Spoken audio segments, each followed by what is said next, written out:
talking about metaethics. So we're going to recap the arguments we did last year, but I'd like it to be more discussion-based as we're doing it. And we're also going to frame it in sort of more philosophical terms rather than sort of easy to understand year 11 terms. So we're going to contrast what we call moral realism, okay, with moral anti-realism. And so moral realism says morality is objective, that moral statements, this is what it can be reduced to, this is in its most simple form. Moral statements have objective meaning, objective truth. That moral statements have truth value, they are either true or false. And another way we can say that is moral statements are truth act, they're truth appropriate. So I've got up here a number of statements. So I want to point out the different types of statements. So circles have 4 corners. It is an assertion, it's making a statement, all right, but it's false. So it's an example of a statement that is false. 1 plus 1 equals 2. This is an example of a statement that is true. Both of these statements have truth value. One of them has a value that is false. One of them has a value that is true. Be quiet. All right. This is not a statement. It's not making. It's a statement in the technical term, I suppose, of any utterance, but it's not a proposition. It's not making some declaration. Rather, it's what we call an imperative. It's an instruction. How are you? That's a question. All right. So it's not making an assertion. So it doesn't. These statements don't have truth value. And this one here, this is intentionally nonsense. Okay. So nonsense statements don't have truth value either. They're not true or false. They're just nonsense.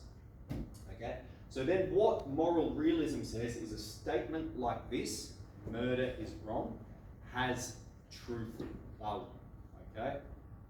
And so here it's saying murder is wrong, and that statement can either be true or false. All right. Moral realism says that it's a statement that has truth value. We contrast that with what we're going to call the null hypothesis. And I'm going to talk a little bit about what that means and how we perform science and so forth. But moral anti-realism says the opposite. And so we don't want to attach too much to it. Okay, we don't want to attach too much baggage to it. So we're just saying, no, it's the refutation of that. It says it's not objective, that moral statements do not have truth value. And so when we look at emotivism, okay, this is one, so not pertaining to all moral anti-realism, this is one interpretation of it, emotivism, that your moral statements, like murder is wrong, that's just your preference. Okay, that's what emotivism says. But when we say null hypothesis, that means this is the basic hypothesis, okay? Because who's making the proposition here? Who's got the burden of proof when they say moral statements have truth value, or moral statements do not have truth value? Okay. One of them's asserting something about the structure of the universe. One of them's saying, no, that's not a piece of the structure of the universe. So it's always the person who's making an assertion about the way that the universe is structured that has the burden of proof. So really the burden of proof is on the moral realist. Okay? The moral realist has the burden of proof, and our basic assumption about the universe should be that it has as little postulates as possible. Okay? If we're going to say, if we talked about what were the assumptions, I've got them written down here, what were the assumptions we had when we began talking about ethics, they're still written up here as well. We said there is a real world, it is inhabited by people like me, and that we do have free will. Okay? So they're the basic assumptions that we're coming to it with. And like, what does it mean to be parsimonious, or to use Occam's razor? It means to have the least amount of assumptions as possible. So I've said, let's try and keep our assumptions down. If we throw in there another assumption, like moral statements have truth value, we've increased the number of assumptions we're making, and so our view is not as parsimonious. It's not as simple. It has more postulations than just the 3 assumptions. Okay?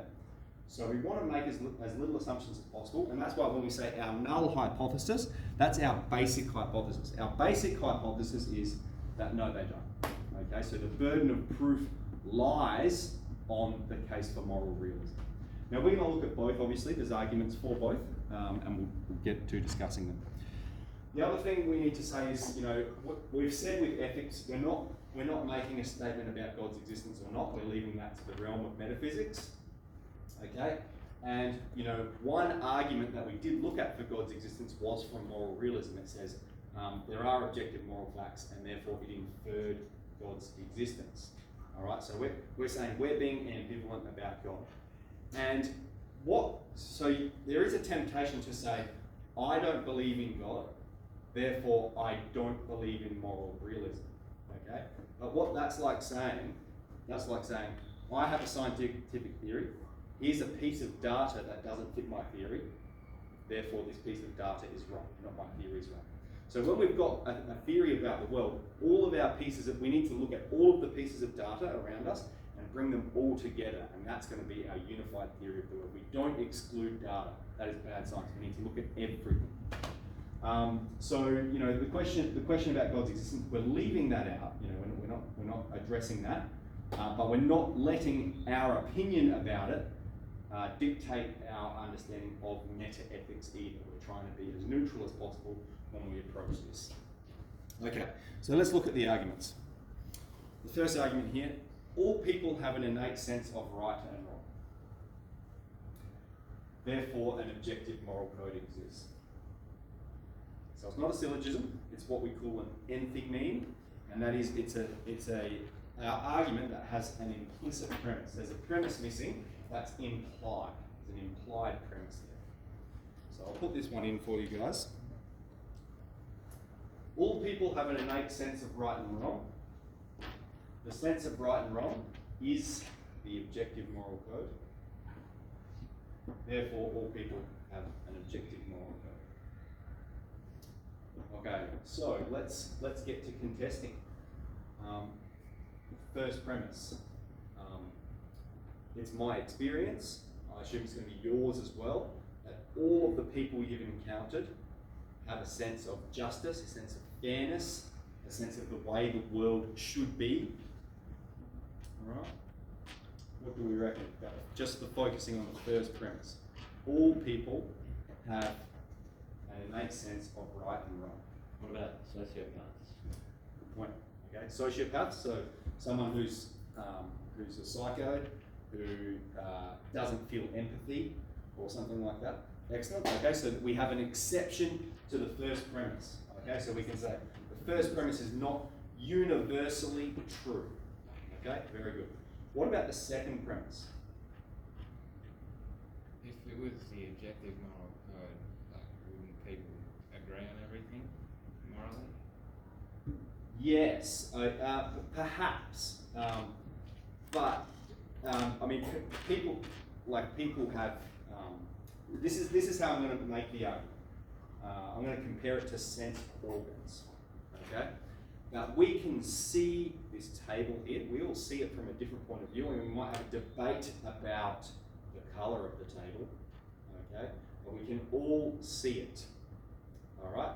So we have this sense of sight tells us about the existence of the table. Let's compare that with this statement. All people have a sense of right and wrong. They have this sort of conscience, this moral sense. Okay? Some people are blind. Some people cannot see the table. Okay? Some people are psychopaths. Some people cannot sense the moral world. All right? So it's not saying that it doesn't exist. It's saying that some people don't have access to it. Okay, so that's a good point about the psycho. And then this sense of right and wrong is the objective moral code. So yes, you're correct in saying, shouldn't it all be the same for everyone? Well, it's not. We all have a different point of view to add, but there is something fundamental, something at the bottom of it that holds it all up. Okay, so this is the argument, and we'll get to in a moment, about moral disagreement. Okay, that for people to have a moral disagreement, they need to have a common idea of what it means to be moral. Okay, so the first premise, it seems like it's wrong to maintain that all people, okay, but if we make the argument, then instead change it to be an argument by analogy. Not all people can see the table, but that doesn't mean the table doesn't exist. Okay, So in fact, we are very willing to infer that the table exists because we have multiple senses that confirm its existence. But we can postulate, we can think of a person who cannot sense it in any way. Does that mean the table doesn't exist? So it's sort of like an appeal to the masses. It's an argument from inductive evidence. All of us have this sense. There are people that are accepted to it, but looking around, we've got this massive inductive evidence to infer that this moral reality exists. Okay, so that's the first one. Any comments there? Have I made it stronger? Is it still subject? A blind person can still know the table exists if they go and touch it. Yes. Yeah. So remember what I said right at the end there. That we can infer it from, because it's a combination of all of our senses. We can postulate a person who can't sense anything at all. All right. I mean, those people probably exist. Does that mean the table doesn't exist because they can't sense the table? From their perspective, yes, it does. From their perspective. Yeah, they're not going to know. Yeah, we're not talking about a perspective or a paradigm. We're talking about the ontological reality of the table existing. We're talking about regardless of our perspective.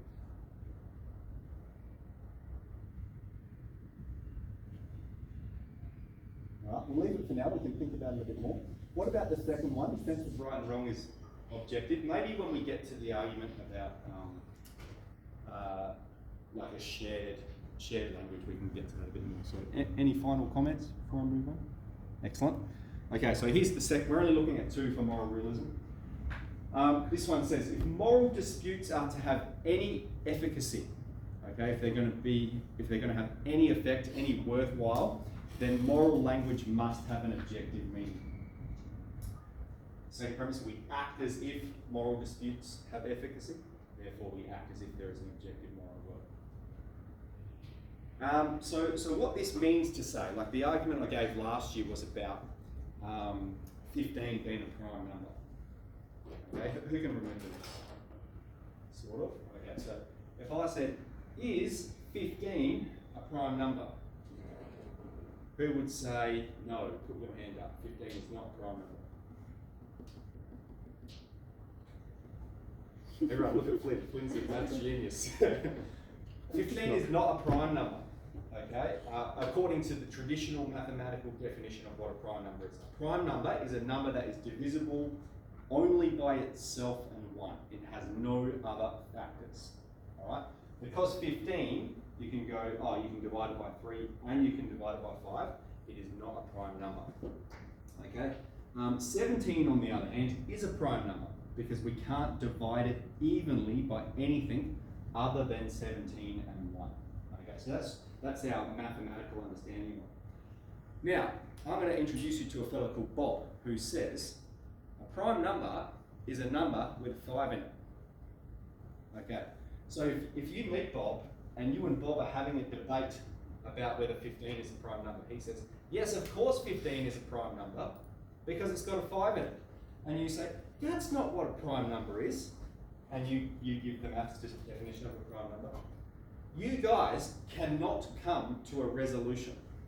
There's no way to resolve that unless you both have a shared understanding of what a prime number is. Okay, so similarly, when we're debating ethics, you know, abortion is my right to healthcare, abortion is child murder. Okay, for those to come to it, to solve the problem or to make that statement, there needs to be some shared understanding of what it means to do the right thing. So that's what the first premise is saying.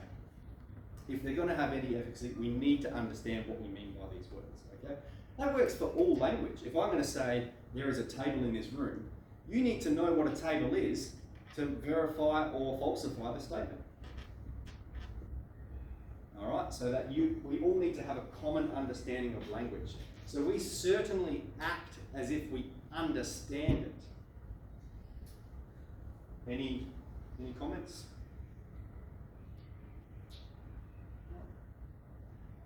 So first premise, second premise, we act that way. Good. So let's look at some arguments for moral anti-realism then. So the first one says, all morality, our sense of it, is entirely socially constructed.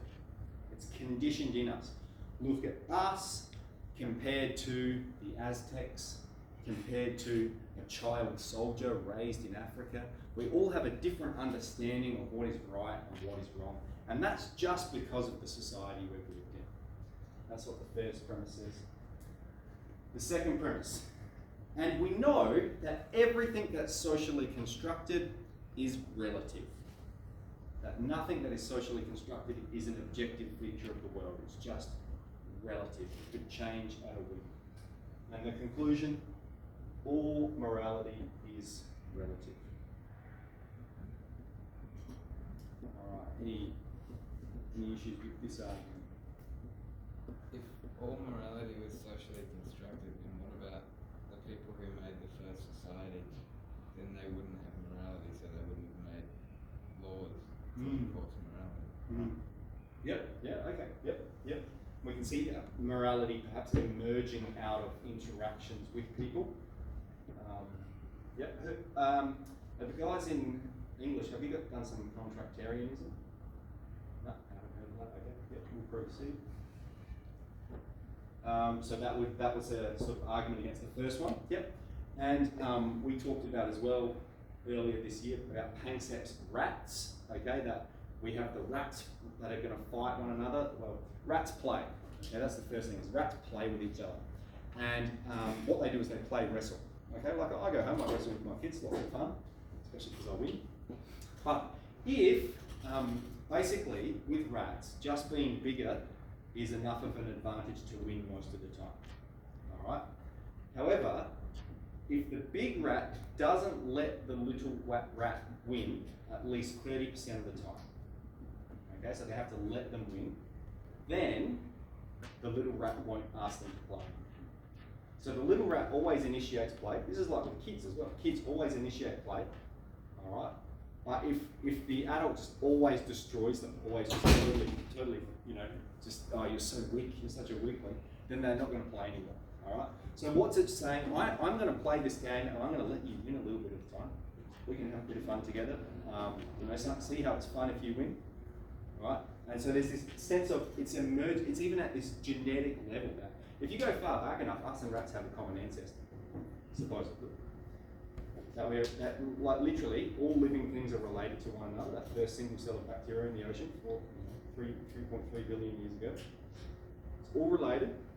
So us and rats at some point, and we have that same sort of behaviour. So yeah, you can come at it from that angle, say, well, there's this genetic aspect of it as well, that there's this genetic behaviour, so it's not entirely social. All right, any others? What about this one? Everything that's socially constructed is relative. Is that true? Everything that's socially constructed is relative. So I like maths. I'm going to talk about a maths example today. I don't need a whole lot of space. Like if you go 2 times 2, let's even do it like this. Let's go, if you go n times n, how do we write that algebraically?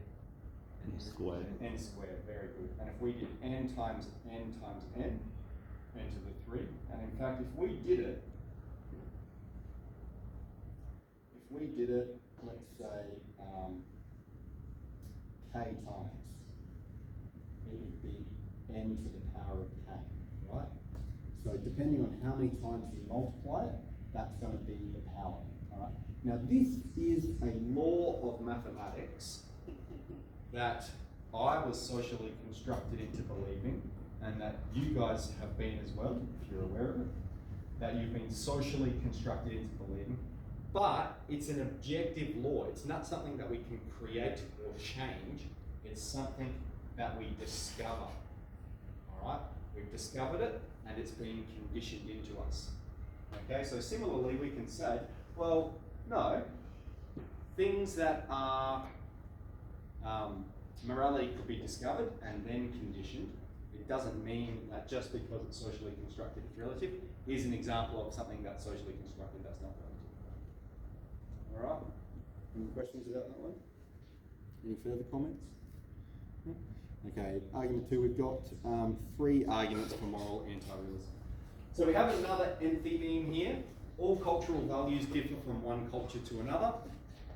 Therefore, moral rightness differs from one culture to another. So what, can anyone guess what's the missing premise here? How do you link premise 1 with the conclusion? That's what's missing. How do we link it?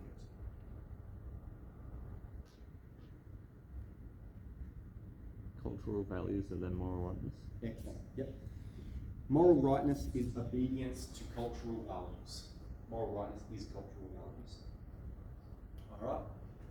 So let's examine the argument again. First premise: all cultural values differ from one culture to another. I mean, we've already made a case for that. Is anyone going to debate that?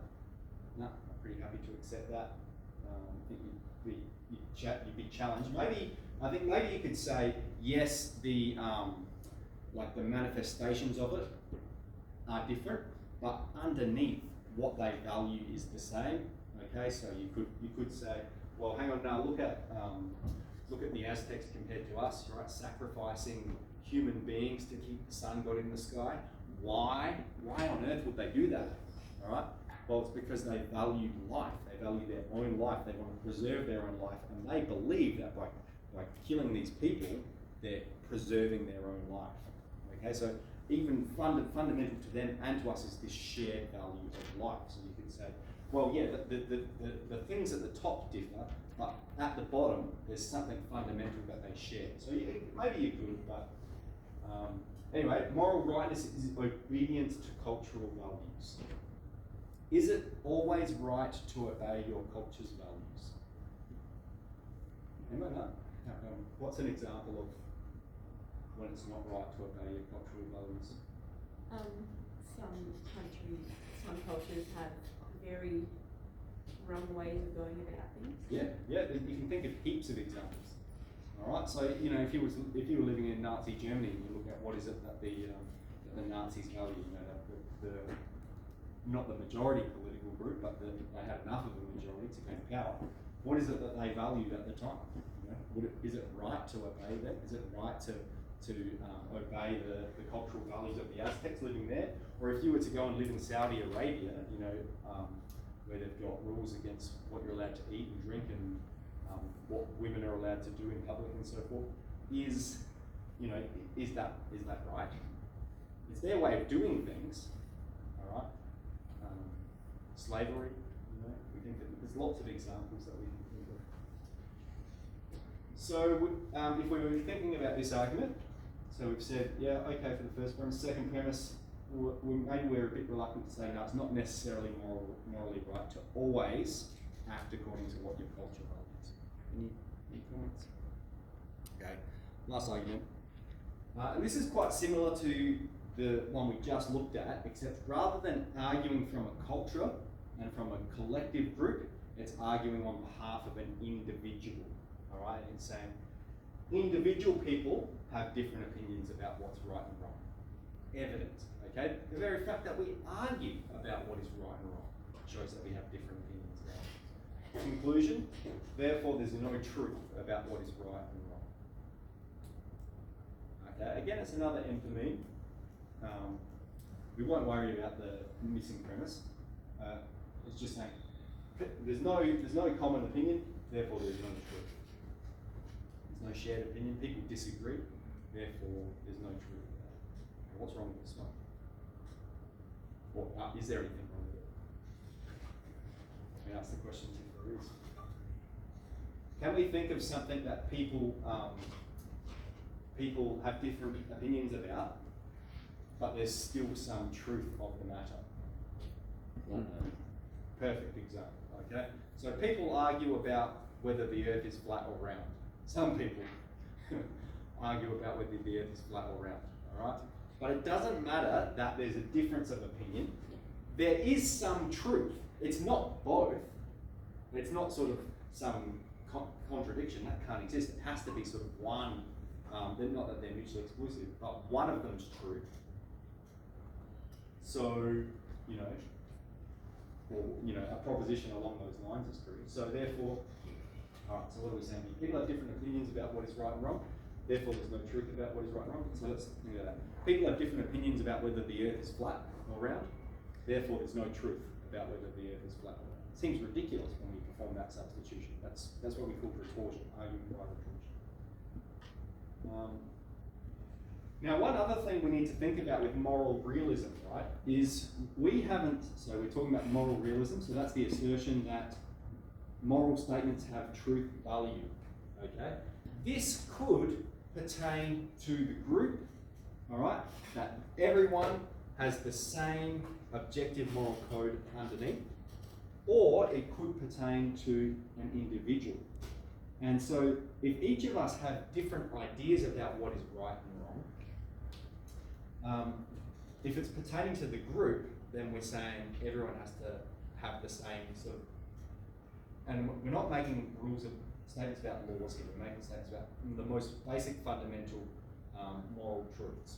Okay, murder, intentional killing of an innocent human being is wrong. Okay, that's a pretty straightforward one. Or if we think about what are some individual moral statements, okay? And so these are pertaining more to the individual. Different people have different manifestations of these fundamental principles that guide them. So we can have moral realism pertaining to the whole group, or just pertaining to you individually. Okay? Cool. So any questions? So we'll recap very, very quickly. So we said, we have this sense of right and wrong, and it's analogous to our senses about the environment around us. There are exceptions, but there are exceptions to people having physical senses as well. So we have this one. Moral dispute requires a common recognition. Any discussion requires a common understanding of the words. Okay? Moral dispute is a type of discussion. Therefore, moral dispute, for us to have an argument about what's moral, requires that moral language has an objective. Then when we looked at arguments against, this is the Null Hypothesis. All right. All morality socially constructed. We saw that which is socially constructed is relative. So that was the maths example. And then we talked about cultural values. And then we talked about individual values. Are there any other arguments that you guys can think of or have heard or we haven't investigated?